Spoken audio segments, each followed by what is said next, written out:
Bom dia a todos, sejam muito bem-vindos a mais uma live da sexta-feira da Caminhada Ambiental na Prática. Bom dia, Thiago. Bom dia, João. Bom dia, pessoal. E iniciando hoje, no capítulo 2 da Lei 12.651, onde nós vamos falar sobre áreas de preservação permanente, as ditas APPs. Tão faladas, tão comentadas, né? E tão regradas no Brasil inteiro, né, Thiago? Que é um dos tópicos, né, muito importantes dessa lei, que regra toda a parte do licenciamento ambiental, na verdade, né, e todos os processos de autorizações ambientais. Então, um assunto bem importante. E seja ele tanto no rural, né, João, quanto no urbano também, né, as APPs, né, aqui mais específico para o rural, a gente vai estar destacando, né. Então, vamos lá. Vamos lá. Então, começando. Capítulo 2, então, das áreas de preservação permanente. Seção 1. Da delimitação das áreas de preservação permanente. Então, se o artigo 4 diz o seguinte: considera-se área de preservação permanente em zonas rurais ou urbanas para efeito dessa lei. Então, veja bem, já no início aqui eu já vejo um assunto bem importante, né? Aqui já fala, então, na questão de zonas rurais ou urbanas. Então, esse artigo ele não distingue nesse momento, então, se a APP é somente na área urbana ou rural, e sim na área rural e urbana. Então, se enquadra nos dois tópicos, porque às vezes isso é uma dúvida de muitas pessoas, né? Que acham que na área urbana tem um tipo de cenário de preservação, na área rural tem outro. Então, a lei está deixando bem claro isso. Então, inciso primeiro. Então, as faixas marginais de qualquer curso de água perene e intermitente, excluído os efêmeros, desde a borda da calha do leito regular. Então, em largura mínima de 30 metros, então para cursos de água de menos de 10 metros de largura, 50 metros para cursos de água que tenham de 10 a 50 metros de largura, 100 metros para cursos de água que tenham 50 a 200 metros de largura, 200 metros para cursos de água que tenham 200 a 600 metros de largura e 500 metros para os cursos de água que tenham largura superior a 600 metros. Uma coisa que vale destacar bem, né, João? Quando a gente fala em APPs, áreas de preservação permanente, né, nós temos uma legislação, no caso do Código Florestal, que delimita as metragens, né? Por qual que é a função da APP? A função da APP é o quê? É evitar a erosão, é proteger a qualidade dessas águas, manter a biodiversidade. Então, a APP, ela tem uma função, né? Por isso existem as faixas que são determinadas aqui. Ela tem uma função ambiental, é preservar a água, né? Quando você fala em mananciais que são utilizados aí para abastecimento público, em muitos municípios, na nossa cidade aqui, Tapejara, a gente não tem isso, né? O município é abastecido por poços, mas em municípios que é abastecido por captação em rios, né? Em grandes lagos aí, ela tem uma função Com certeza. essa APP. Não, e vejamos, né, Thiago, olha só, voltamos a falar sobre a questão dos alagamentos no estado, né, do Rio Grande do Sul em especial, mas você veja quão importante é a área de preservação permanente nesse tipo de cenário, porque, veja bem, né, nós tivemos um grande impacto ambiental em que todos os leitos, as matas ciliares dessas áreas de APP foram totalmente devastadas.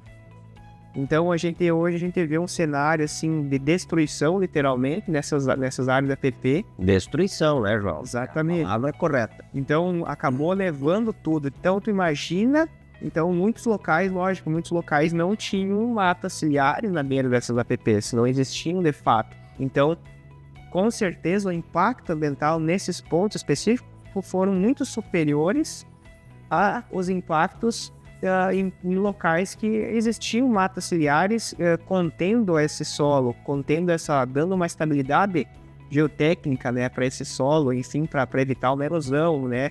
Então, aonde não tinha matas ciliares, lógico que o transtorno, o impacto foi tão grande que arrebentou tudo, né, digamos assim, em muitos pontos aí. Mas em muitos locais a mata ciliar fez a proteção dela para o curso hídrico também. Então, por isso a importância, né, dessa lei de trazer essas faixas, né? Então, de 30 metros, por exemplo, para curso de 10 metros de largura, enfim, né? Então, aí a gente vê a importância disso tudo, né? E até no sentido, né, João, de barramento, no caso, não digo barramento, mas na velocidade do rio também, das águas, né? Daqui a pouco, esses cursos que eles avançaram a calha normal dele, natural dele, as árvores que estavam nessa faixa, essa vegetação que estava na faixa, ela também contribui com a diminuição da velocidade da água. Porque quanto maior também a velocidade dessa água, maior seria o impacto em alguns pontos, né? Houve sim a degradação, esse dano que falou aí, mas talvez seria muito maior em alguns outros pontos, né? Se não houvessem essas áreas de preservação preservadas. Uhum. Né, João?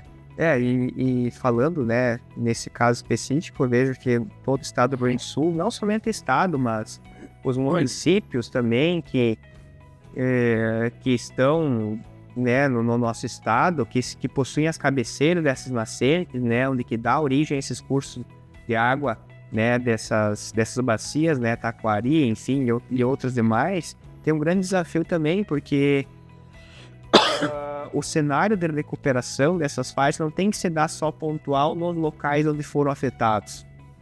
Isso tem que partir antes disso também. Lá na cabeceira, na nascente, talvez. Então, às vezes, você começar na raiz do problema, né? E a partir da raiz, tu tendo manejo, né, de recuperação, então, de ações que consigam fazer com que evite futuros problemas ambientais.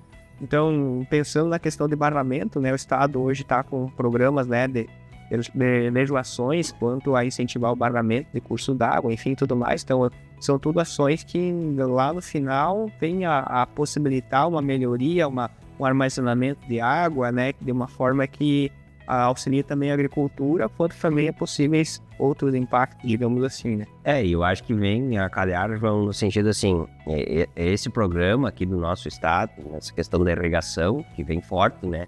Mas uma das coisas que é muito importante para o agricultor não é o simples fato de porque eu tenho um rio, eu vou fazer um barramento, eu vou fazer uma irrigação. A questão é fazer bem feito, porque talvez isso seja outro problema. Se tu fizer um barramento mal feito, algo que não tenha engenharia, que não tenha uma boa execução, isso pode acontecer também de daqui a pouco, em caso crítico de grandes precipitações, estourar um barramento desse. Então, maiores, né?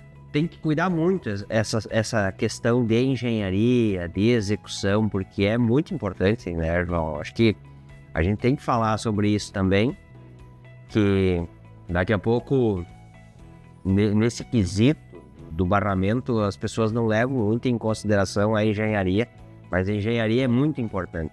O projeto do engenheiro lá que está elaborando, a execução também, o acompanhar a execução, que é uma questão muito criteriosa. Até porque às vezes o proprietário da área rural ou até mesmo urbana, né, que sempre quis ter uma barragem, né, na sua propriedade e às vezes nunca pôde, pelo motivo de não poder fazer uma intervenção na APP para construir aquele barramento, né, era um pouco, muitas vezes até dificultoso, enfim, em virtude de supressão de vegetação, que viabilizava, enfim, tudo mais, né, até porque às vezes o pessoal comentava, mas daí eu vou fazer a minha barragem aonde? Lá no topo do morro, que não tem água, né, então isso tudo dificultava bastante, né, porque às vezes tinha que ter uma supressão de vegetação, aquela coisa, e daí viabilizava, então agora deu-se um passo maior, né, então dando alguns atributos aí para que esses projetos consigam ser dado um andamento mais a fundo, né, e aí muitas vezes licenciado, então muitos municípios já estão adotando isso, né, para poder fazer o licenciamento desses barramentos. É importante falar, tá aliado, né, João, o Ministério Público que desenvolveu, né, essa questão, então tem uma segurança jurídica que é legal para que isso aconteça também. Outro ponto, Thiago, eu acho que é importante a gente trazer aqui, né, ainda sobre o inciso 1, né, então fala as faixas marginais de qualquer curso d'água natural, perene e intermitente. Então, excluídos os efêmeros. Então, efêmeros, para lembrar, então, o pessoal que está nos assistindo, são cursos, né, que transportam água da chuva. Então tem essa grande classificação aí que tem que ser muito bem observada antes de qualquer caracterização da APP. Muito importante, João. Inciso 2. As áreas no entorno dos lagos e lagoas naturais em uma faixa com largura mínima de a linha A, 100 metros em zonas rurais, exceto para um corpo de água com até 20 hectares de superfície, cuja faixa marginal será de 50 metros. B, 30 metros em zonas urbanas. Muito importante, né, João? Os lagos e lagoas naturais, né, não é algo que foi feito uma alteração, que foi feito um barramento, uma taipa, como se diz assim, né, mas é algo que está lá natural desde sempre. Ele sempre mantém o nível da água normal, porque tem muita discussão também no sentido assim, tá, mas daí choveu, tem uma bacia lá, encheu de água, 5 dias depois, 2 dias depois, secou. Daí é uma lagoa natural? Não, não é uma lagoa natural. Ela tem que manter o seu nível, né, João? É uma coisa natural, né? Então, o nome já diz, né? Já fala natural. Lagoas naturais. Então tem que ser muito bem observado, na verdade, né? Tem que ser... Veja que esse tipo de caracterização, quando se envolve água, em resumo, né? Eu entendo que é necessário, muitas vezes, um monitoramento dessa área, para isso tu ter conclusões mais corretas, mais assertivas, digamos assim, quanto à realidade da naturalidade desse ambiente. Se é um curso, que nem, né, pensando no curso da água, se ele é perene ou é intermitente, é um curso, né, tu só vai conseguir, muitas vezes, descobrir se ele é perene ou é intermitente se você fizer monitoramento. Não vai ser numa visita nesse local que você vai concluir que esse curso d'água é uma APP. Certo. Então é muito difícil, às vezes as pessoas acham que foi lá, isso, vamos mais a fundo, isso muitas vezes até inviabiliza um licenciamento ambiental de uma atividade, por insegurança muitas vezes do licenciador ambiental, por chegar lá numa visita técnica para emissão de uma licença, de parecer, ver um curso d'água e achar que ali é uma APP, e na verdade é um curso efêmero, só que ele foi uma vez só lá no local. Então, como é que ele vai concluir? Ele não conhece o histórico da área. Exatamente, ele não fez um monitoramento. Então, fica a dica para os técnicos ambientais que estão nos ouvindo. Nesse caso de IP, quando envolve água, a orientação, ao menos de nossa parte, né, Thiago, é que sim, que você tenha um monitoramento, que você tenha um acompanhamento dessa área, que você visite com frequência, cada tantos dias essa área, para daí você ter uma conclusão sobre aquele local. Não vai ser numa visita técnica que você vai concluir sobre a realidade desse local. E essa realidade ela pode resultar num benefício ou num prejuízo enorme para o teu cliente. Isso aí, ou daqui a pouco até para você que fez algo que aí é uma APP, aí delimitou, e aí o cliente faz um estudo, né? E daqui a pouco entra num processo jurídico também contra o licenciador, o fiscal, a prefeitura. Acho que é muito importante levar a sério essa questão quando a gente fala em áreas de preservação, em APPs. Com certeza. E outro ponto ainda é que às vezes assim, às vezes a pessoa ela tem uma área e aquela área única. Ela não tem outra opção para construir um empreendimento. E daqui a pouco esse empreendimento pode ser inviabilizado por uma conclusão errada. Lógico. De uma determinada situação, num determinado local que existe um suposto curso d'água, né, que pode ser ou não pode ser uma área de EPP. Então isso é importante também deixar bem claro para quem está nos ouvindo. Beleza. Então o inciso 3º. As áreas no entorno dos reservatórios de água artificiais decorrentes de barramento ou represamento de curso d'água, na faixa definida na licença ambiental do empreendimento. Então, mais um caso específico aqui de barramento. Então, aqui a gente já entra na questão das barragens, né? Então, definindo a licença ambiental do empreendimento. Então, a licença ambiental que vai definir quando você fizer o licenciamento dessa barragem, dependendo de acordo com a área, a definição do órgão ambiental qual que vai ser a faixa desta APP em torno dessa barragem. E é o órgão ambiental, né? A equipe lá vai determinar a faixa da APP. Positivo. Isso vai variar, né, João? Pode variar de município a município, Sim. pode variar de estado para estado. Sim. Bom, inciso 4.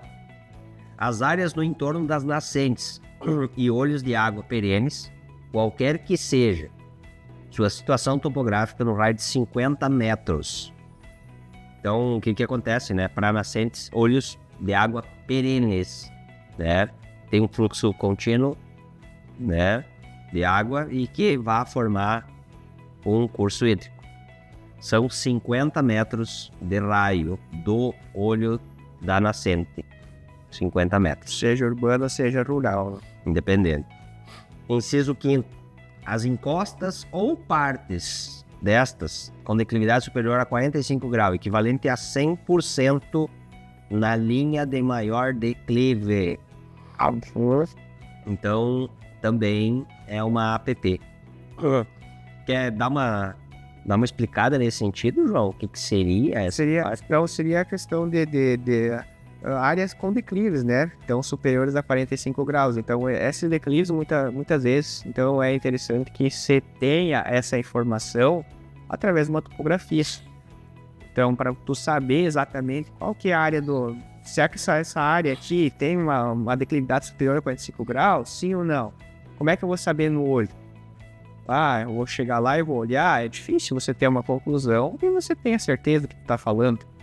Então, mais uma vez aqui, eu acho que a topografia se torna bem interessante nesse ponto de vista, porque daí, fazendo um levantamento topográfico dessa área, então, pegando lá o topo desse local, como a base desse local, e você caminhando, né, pegando pontos ali, você vai conseguir ter uma informação topográfica desse local e concluir sobre essa possível inclinação, essa suposta APP ou não APP desse local. É interessante, né, João, que se você tiver um morro aqui e ele tiver nessa faixa onde ele tem um maior declive que tem que ser considerado. Então, se nessa faixa do maior declive ele tiver aos 45 graus, né, isso é considerado uma APP.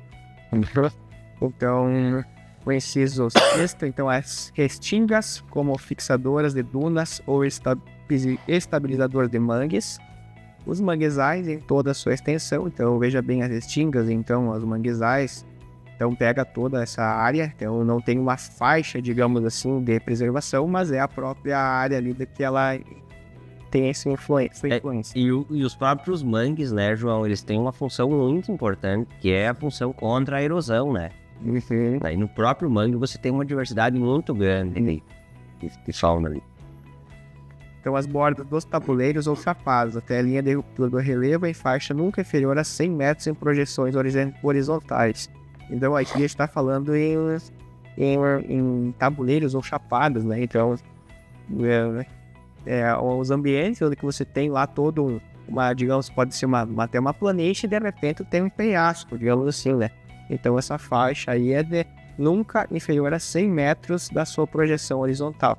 Então, haja vista o risco, né, desse ambiente, porque muitas vezes são penhascos que você tem 200 metros de altura. Então, por isso também a importância, né, e em virtude também da questão da estabilidade, né, desse local, porque como são áreas que tem um grande risco, né, então daqui a pouco pode ter um desprendimento de bloco, de rocha, então isso tudo acaba comprometendo a estabilidade, né, desse local e em virtude disso a necessidade de uma faixa maior de proteção, digamos assim, para não se ter uma intervenção.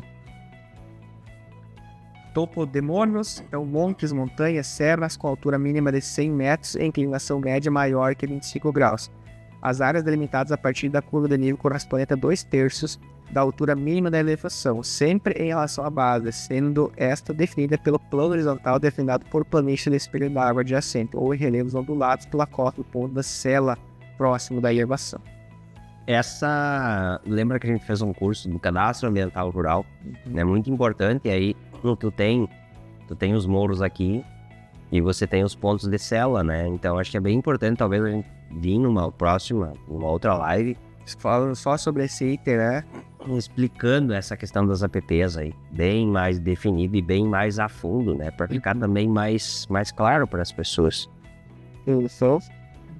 Então, as áreas em altitude superior a 1.800 metros, qualquer que seja a vegetação. Então, pega essas áreas de cantos de altitude, né?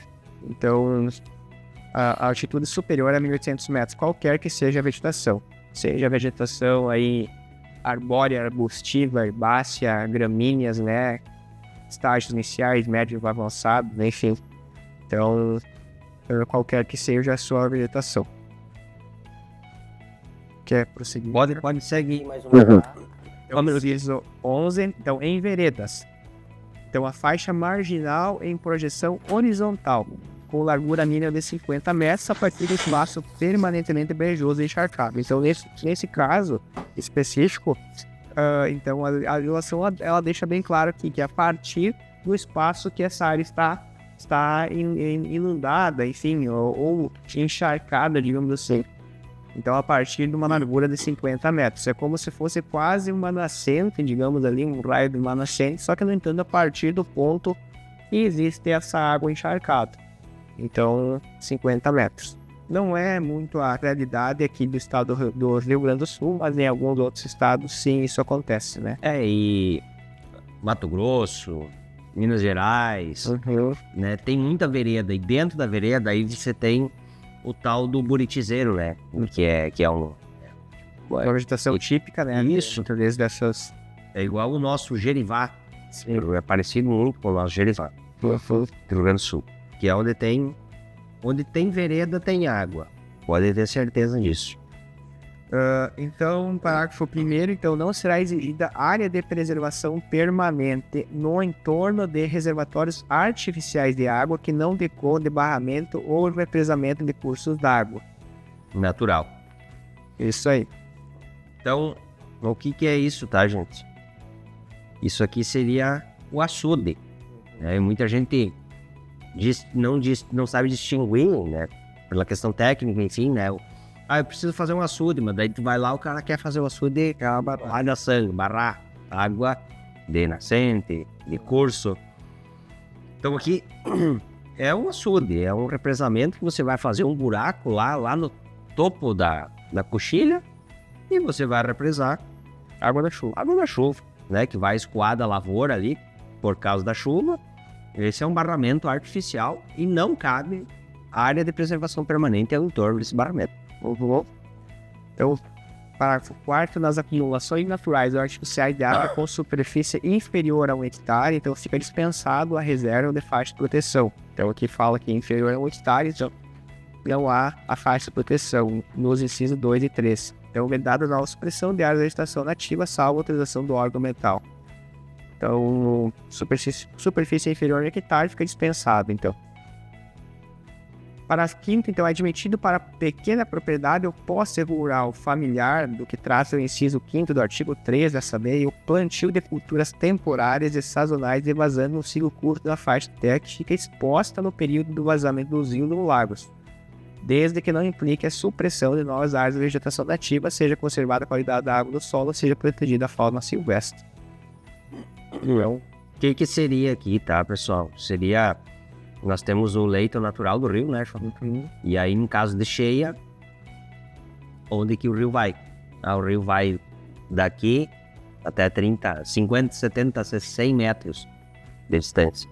Então, seria possibilitar aos pequenos proprietários, né, rurais, essa... Em áreas consolidadas. Isso, em áreas consolidadas. Esse uso aí. Parágrafo 6º, então, nos imóveis rurais, com até 15 módulos fiscais, é admitida, nas áreas que tratam incisos 1 e 2 do desse artigo, a prática de aquicultura e infraestrutura física diretamente ela associada. Então, desde que... Inciso 1. Sejam adotadas práticas sustentáveis de manejo de solo e água e de recursos hídricos, garantindo sua qualidade e quantidade, de acordo com norma dos Conselhos Estaduais do Meio Ambiente. 2.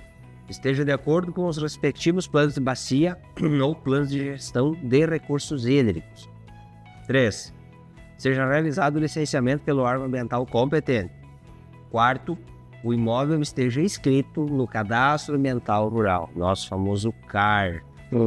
Né? Então, são vários critérios, né, que a gente tem que levar em consideração como técnicos, né? Esses estudos dos planos de bacia aí, que levam em consideração, e isso varia muito de acordo com a classificação da qualidade da água também do rio, né, que a gente está falando. E a questão do licenciamento ambiental, né, junto ao órgão municipal, seja ele município ou seja ele estadual, e o cadastro do imóvel no CAR. Hoje você não consegue mais licença alguma no perímetro rural, era rural, sem ter o cadastro ambiental rural. O que é o CAR? O CAR é a identidade do imóvel. Como nós, pessoas físicas, temos uma identidade, ou CPF, o imóvel também tem uma identidade, o CPF. O que está ali? Está ali o que tem de vegetação, o que ele tem de nascente, de curso hídrico, de áreas consolidadas, de topo de morro, de manguezais, de vereda. Então tá tudo, ou teria que estar tudo descrito. Tudo que a gente falou aqui, né, deveria estar cadastrado nesse cadastro, né, deveria estar sendo informado ali, porque, que nem tu muito bem disse, Thiago, é a identidade da propriedade, é as informações básicas dessa propriedade. Tão importante quanto a matrícula desse imóvel, o ITR desse imóvel, o CCR desse imóvel, o GEL desse imóvel, né, o georreferenciamento, enfim, a documentação, né, como uma empresa tu tem que ter todos os documentos, uma propriedade rural também você tem que ter, né, ou é interessante você ter todos os documentos, né, que te amparam aí juridicamente, né, dessa área, enfim, dessas informações básicas da tua propriedade. E além disso, né, nós temos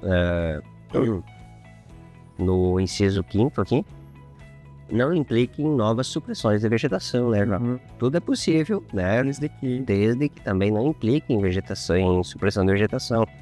E é importante lembrar, 15 módulos fiscais. 15 módulos fiscais varia muito de estado para estado, ou município para município também, tá?